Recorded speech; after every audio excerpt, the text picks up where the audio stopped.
Know why Islam and Mormonism are the exact same thing? Hey guys, Muslim here. I'm gonna predict in 3 seconds he's gonna say something completely false and completely detrimental to his own faith. Tell me, they received revelation the exact same way, in isolation and by an angel. Yeah, so why are you gonna forget the parts where eyewitnesses repeatedly witnessed the Prophet Muhammad, on whom be peace, receiving divine revelation, including the famous narration where Gabriel appears to the companions to teach them on Islam? This report is massively transmitted by countless independent eyewitness testimonies of highly trusted companions, even in secular criticism standards. This report is alone more authentic than your entire Bible, by the way, because your Bible doesn't meet its historical criterions. So I don't know why you casually left this out. Of course, if we apply this exact argument to your own religion consistently, this would be detrimental to your own faith, because you believe that every single time Paul receives divine revelation or meets an angel, it's in complete isolation, so therefore you must now concede Paul is a false receiver of divine revelation. Islamic source in Sahih Bukhari. I don't know what Sahih Bukhari is. Why is someone who can't even pronounce what it is trying to educate me on the source? What? It literally says that Muhammad tried to kill himself 3 times because he thought the revelation that he was receiving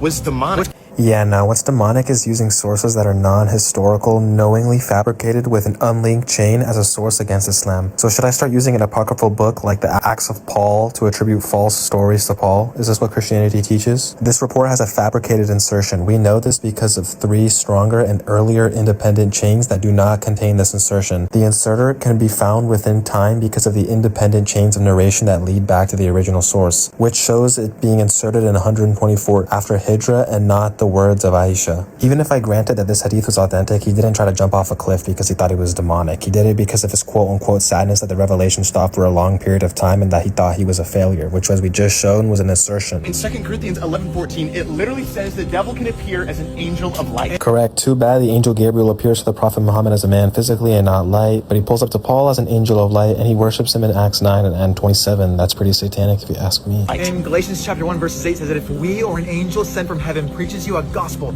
contrary to the one you've heard, let them be accursed. Yeah, so the verse says gospel. The Quran is not a gospel, it's a reminder. And actually, when we look at this verse properly, Paul is actually cursing people who make human-made gospels with a contrary theology to his, aka the 4 gospels, which I already have full videos on.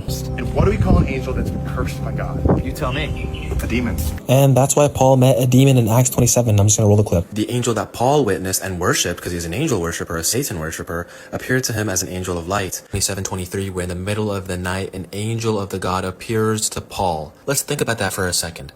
What's the context of this? Paul is currently on a boat in the middle of pitch black night of a stormy, cloudy night. There is absolutely not an ounce of light being seen here. How can Paul differentiate between a man and an angel here? That's because that angel here is emulating himself with light. Wow. David, respectfully, stop talking about Islam if you don't even know the basics of it.